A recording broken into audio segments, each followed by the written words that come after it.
Recevez nos salutations fraternelles en Jésus-Christ, chers internautes. Une fois encore, nous sommes dans le développement et nous prions le Tout-Puissant de nous accorder, de nous combler de ses multiples grâces encore, lui qui nous a accordé cette belle semaine encore. Dieu vous bénisse, nous allons prier.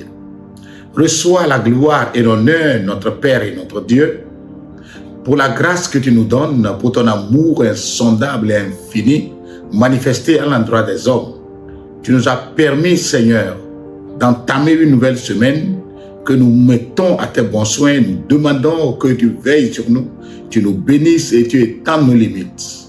Et avant de l'entamer, Seigneur, nous voulons commencer avec toi, surtout avec notre thème sur le développement. Nous demandons que ta grâce nous accompagne et que tu daignes nous bénir dans le nom précieux de Jésus-Christ. Amen. Nous allons lire deux versets, un dans l'Ancien et l'autre dans le Nouveau Testament. Dans 1 Chronique, le chapitre 12 et le verset 32, nous lisons la parole de Dieu qui dit ceci. Des fils d'Issachar ayant l'intelligence des temps pour savoir ce que devrait faire Israël, 200 chefs et tous leurs frères sous leurs ordres. Je lis encore ce passage. Des fils d'Issachar ayant l'intelligence des temps pour savoir ce que devrait faire Israël, 200 chefs et tous leurs frères sous leur garde ou leurs ordres. Nous allons revenir sur ce texte pour savoir pourquoi nous l'avons lu et surtout quand nous parlons du développement. Le deuxième texte, vous le savez bien, mais vous l'utilisez dans un domaine. Ici, nous allons le voir dans le cadre du développement. Il s'agit de Actes, le chapitre 2, verset 17. Actes, chapitre 2, 17, nous lisons la parole de Dieu. Dans les derniers jours, dit l'Éternel, je répandrai mon esprit sur toute chair. Vos fils et vos filles prophétiseront, vos jeunes gens auront des visions et vos vieillards auront des songes. À travers, n'est-ce pas, de ces deux versets ou de ces deux textes lus, nous voulons nous entretenir sur l'importance de la vision pour l'avenir. L'importance de la vision pour une destinée radieuse, pour une meilleure vie dans le futur. Quand nous parlons de la vision, qu'elle soit personnelle ou collective, elle est essentiellement la façon d'envisager un avenir meilleur. C'est ce à quoi nous allons nous entretenir quand nous parlons de la vision en matière du développement. Elle agit comme un phare, guidant les actions et les décisions vers des objectifs significatifs. Et ici, avoir une vision permet de rester connecté, motivé et prendre des décisions éclairées dans tous les domaines, soit personnel, social, même familial. Vous avez besoin, n'est-ce pas, de la vision. La vision nous amène à nous poser la question, où sommes-nous et où allons-nous? Et donc, que ce soit dans le texte, n'est-ce pas, de 1 Chronique 12 et le verset 32, ou dans Actes le chapitre 2 verset 17, en tant que chrétiens, nous n'allons pas rester seulement dans le domaine spirituel, mais nous pouvons aller plus loin pour voir ce que Dieu veut faire de nous à partir de là où nous sommes et là où il veut nous conduire avec tout ce qu'il a mis à notre disposition comme arsenal de compétences. Il est important que le chrétien réfléchisse pour se dire que Dieu ne l'a pas créé comme un tonneau vide, mais Dieu l'a créé déjà chargé. En lui se trouve un gisement de compétences, des outils à développer naturellement, des outils à faire valoir. Et à partir de là où tu es et là où tu veux aller, c'est à toi de définir, n'est-ce pas, ta feuille de route. La vision nous amène, lorsque nous sommes à un point et que nous voulons aller à un autre point, de savoir qu'est-ce qui est ici et qui ne me contente pas et qu'est-ce que je cherche là-bas et qui va me satisfaire maintenant. Qu'est-ce que je dois posséder pour pouvoir aller là et être aisé là-bas. Frères et sœurs en Christ, chers internautes, l'homme est échéancier. L'homme est créé à partir des étapes. Vous êtes d'accord avec moi que lorsque nous étions dans le sein de nos mamans, eh bien nous mangions, mais pas avec notre bouche. Dieu a créé ce système d'être nourri à travers notre mère. Et c'est par le cordon ombilical. Notre maman mange et elle transforme ce qu'elle a mangé et nous soutirons cet aliment à partir du cordon ombilical. Et c'est comme cela que nous avons pu survivre pendant les 9 mois dans le sein de nos mamans et nous sommes sortis. Mais dès que nous sortons, le cordon là est coupé. Et donc on commence à nous allaiter. On nous apprend à téter. Et à un moment donné, nous-mêmes, nous sommes joyeux de saisir le sein parce que nous sentons, n'est-ce pas, la douceur, n'est-ce pas, du lait maternel. Et ainsi de suite. Et à un moment donné, le lait là ne nous suffit plus. On commence à préparer des aliments, des enfants, des bébés qu'on nous donne. Et aujourd'hui, matures que nous sommes, nous-mêmes, nous allons chercher ce qui est costaud pour nous alimenter. Alléluia. L'homme commence par grandir, il commence à acquérir des compétences, des connaissances, jusqu'à un âge donné où il commence à entrer dans la vie active et il commence une autre partie de sa vie appelée la vie de l'investissement, la vie de la semence, la vie de donner, la vie de planter, la vie de s'affirmer, la vie de la sollicitation. Nous devions maintenant solution pour des gens. Mais cette échéance aussi va terminer. Parce que ça ne dure pas longtemps, ça ne dure pas toujours. Lorsque nous avons 25 ans et 30 ans ou plus, nous commençons cette deuxième partie de notre vie, qu'est la vie de la semence, l'âge adulte. Mais cela aussi prend fin. À partir de l'âge de 55 ans ou 60 ans ou plus, nous avons fini de semer. Et nous devons commencer une autre phase de la vie. N'est-ce pas? Où commence la retraite. Commence, n'est-ce pas, la réclamation de notre organisme, de tout ce que nous lui avons demandé au temps de l'apprentissage et de l'investissement. Et donc, il faut maintenant terminer sa course lorsque nous avons tous les moyens avec nous. Sinon, ce serait une chute libre. Bon nombre ne comprennent pas cela. Ils vivent comme si la vie ne va jamais terminer. Oh, tu es échéancier. Ce que tu fais aujourd'hui, quelques années après, tu ne peux pas le faire. Ça, c'est très important. Vous devez comprendre, l'homme doit comprendre que le Seigneur Jésus a dit cela autrement, que pendant qu'il fait jour, je dois m'occuper de l'œuvre de Dieu quand la nuit vient et je ne peux plus travailler. Et cette nuit-là est de façon diversifiée. Une maladie peut être ta nuit. La vieillesse peut être ta nuit. Les problèmes de la vie peuvent constituer la nuit pour nous. Mais pendant qu'il est jour maintenant, pendant que je vois clair maintenant, qu'est-ce que je fais? Je dois réfléchir à cela. Qu'est-ce que je fais pendant que je suis solide? Qu'est-ce que je fais pendant que je suis fort, pendant que je suis jeune? Qu'est-ce que je fais pendant que j'ai encore quelques moyens à ma disposition? C'est ce que je mets dans le domaine de la vision ici. L'importance d'avoir la vision.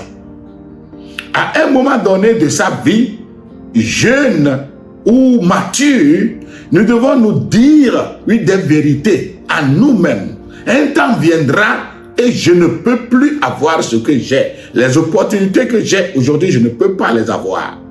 Les moyens dont je dispose aujourd'hui, je ne peux plus les disposer. Mais qu'est-ce que je fais littéralement maintenant par rapport à ces choses pour me permettre que dans l'avenir, je continue de jouir d'un bonheur selon que Dieu me l'a demandé ou me l'a donné. Alors, nous voulons parler de l'importance de la vision. Pourquoi? Pourquoi donc il est important d'avoir une vision pour une meilleure vie, un avenir radieux, une meilleure destinée? Lorsque nous avons la vision, elle nous donne l'orientation vers un but bien déterminé. Lorsque je suis à Lomé et que je dois voyager vers Dapaon, je connais la route.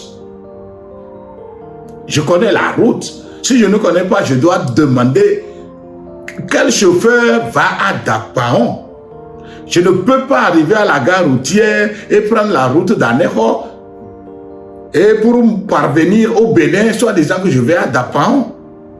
Je dois m'assurer que en prenant cette voiture-là, je chemine vers Dapaon à travers les villes que je connais, que quand j'arrive dans cette ville-là, je suis sûr que c'est sur la route de Dapaon. Quelle vision avons-nous? Tu as quel âge, jeune homme? Tu as quel âge, jeune fille?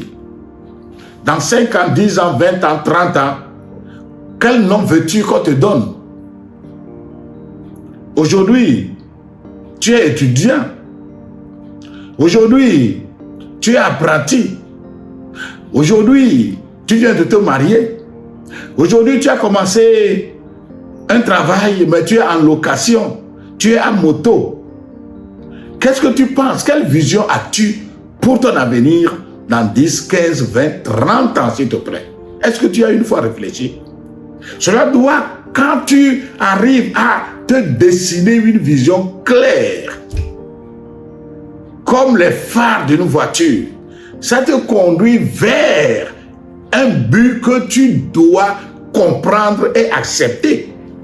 Il ne faut pas être une feuille morte emportée par n'importe quel type de vent dans la société. Il y a des gens qui ne sont que surpris à tout moment. Non. Même la surprise doit être canalisée. Tu ne dois pas te laisser emporter par des surprises à tout bout de vie. À chaque fois, tu es surpris. À chaque fois, tu es surpris. Non, on ne vit pas comme ça, s'il te plaît.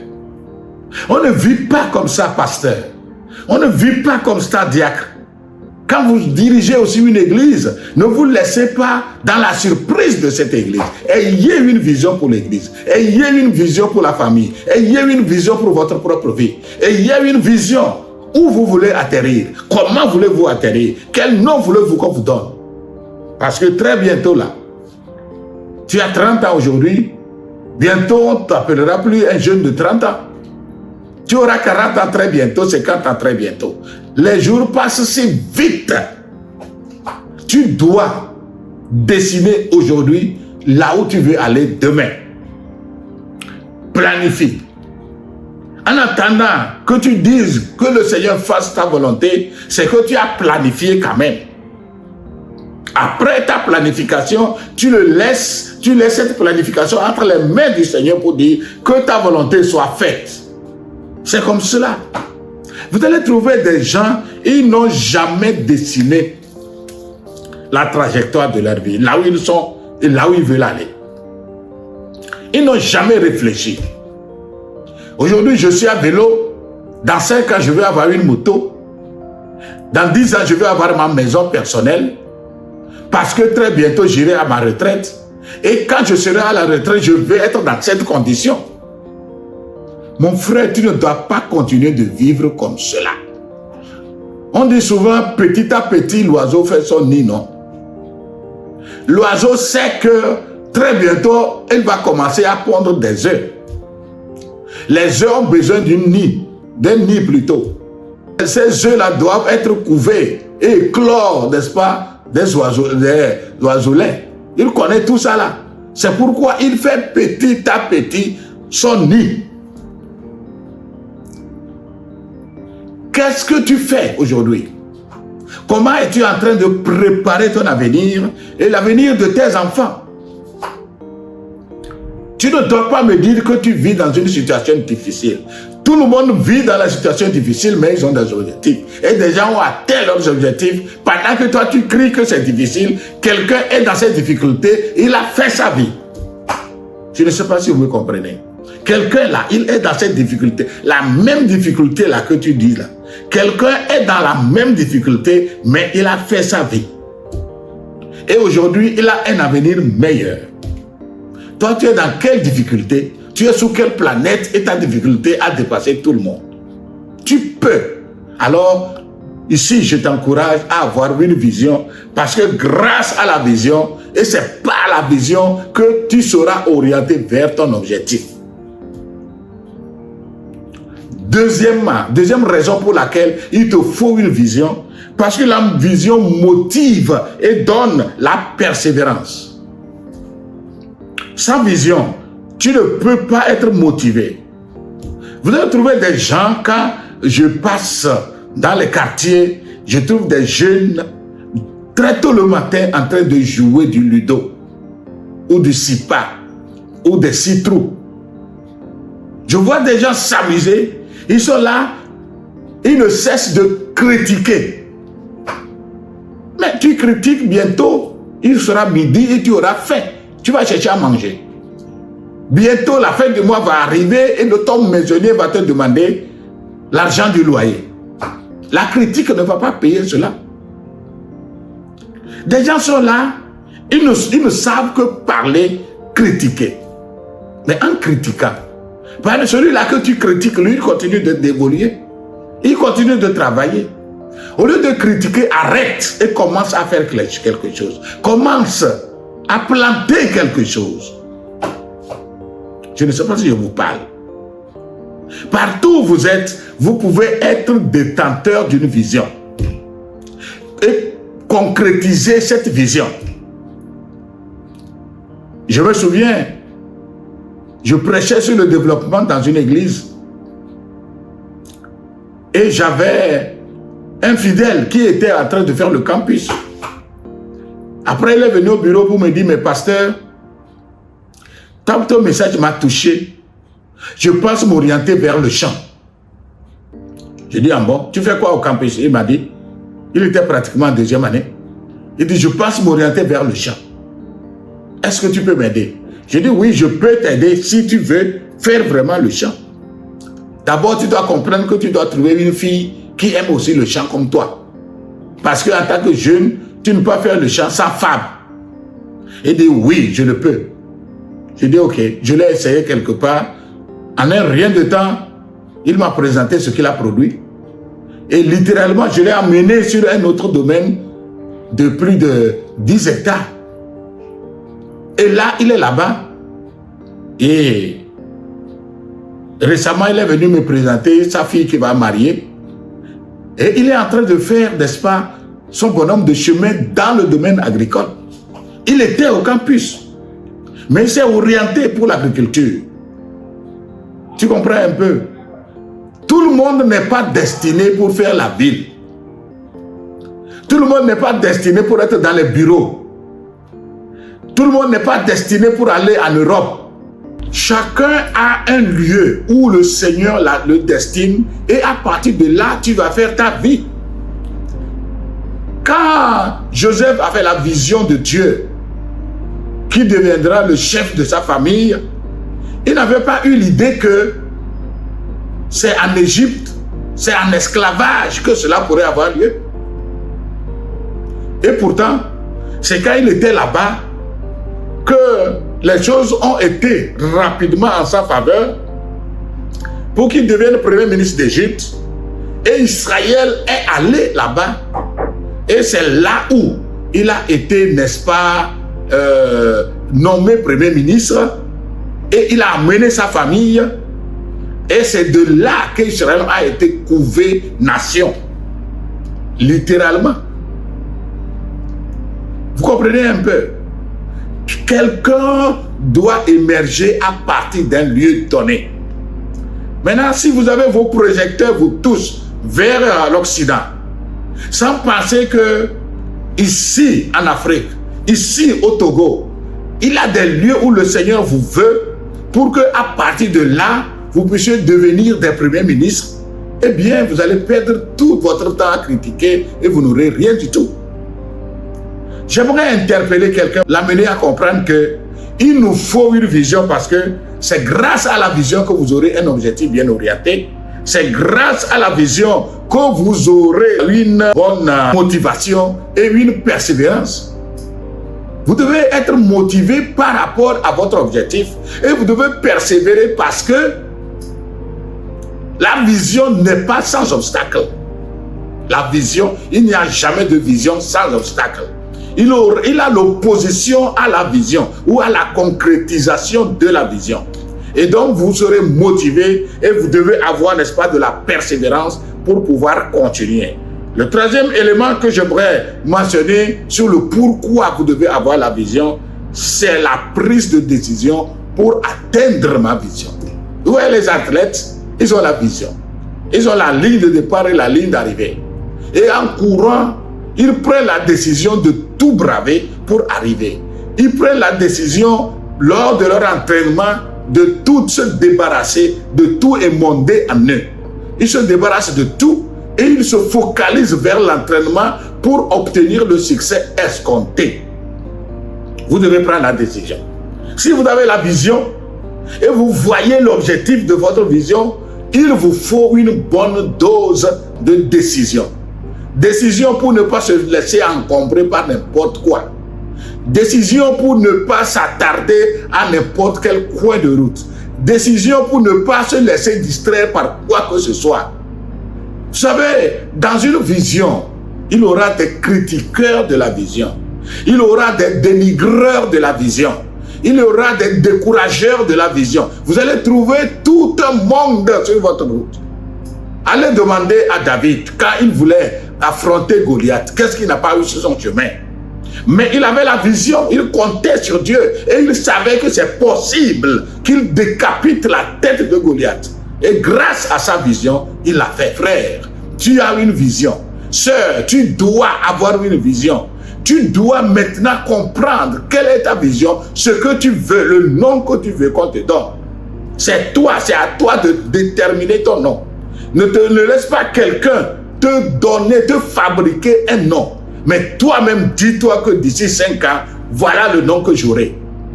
Voilà le nom que j'aurai. Je serai un chrétien fidèle, mais je serai un chrétien solution. Je serai un chrétien fidèle, je serai un chrétien, n'est-ce pas, créateur d'emploi, créateur de richesse. Je serai un chrétien engagé pour la mission et je serai un chrétien aussi qui crée de l'emploi. Un chrétien qui a son entreprise, un chrétien qui compte des millions. J'aurai un salaire de 2 millions par mois, 3 millions par mois, 5 millions par mois, 10 millions par mois. Pourquoi pas 50 millions par mois? Des gens l'ont proprement. Je ne parle pas des escrocs, je ne parle pas des menteurs, je ne parle pas des faux. Mais je parle des gens qui travaillent honnêtement. C'est à partir d'une vision. Ne me dis pas que toi tu es orphelin. Ne me dis pas que toi, tu n'es pas sorti d'une famille riche, mais j'aimerais te poser une question. As-tu une vision? As-tu une vision? As-tu une vision? Si tu as une vision, comprends que cette vision va t'orienter vers ton objectif. Cette vision va te motiver, va te donner la persévérance. Et cette vision t'amène à prendre une décision ferme pour arriver à ta destinée. Je prie que tu atteignes ta destinée selon que Dieu l'a programmé. Et Dieu ne t'a pas programmé pour être problème, mais Dieu t'a programmé pour être solution et une vision pour parvenir, n'est-ce pas, à concrétiser ce que Dieu avait pour toi. Dieu te bénisse. Grand Dieu, nous voulons bénir ton nom pour ce moment. Que ton nom soit loué et glorifié. À partir de la leçon des fils d'Issachar, nous demandons que ton esprit vienne sur nous et aide-nous à avoir une bonne vision, à la concrétiser pour la gloire de ton nom. Manifeste ta gloire dans la vie des gens, dans le nom de Jésus. Amen.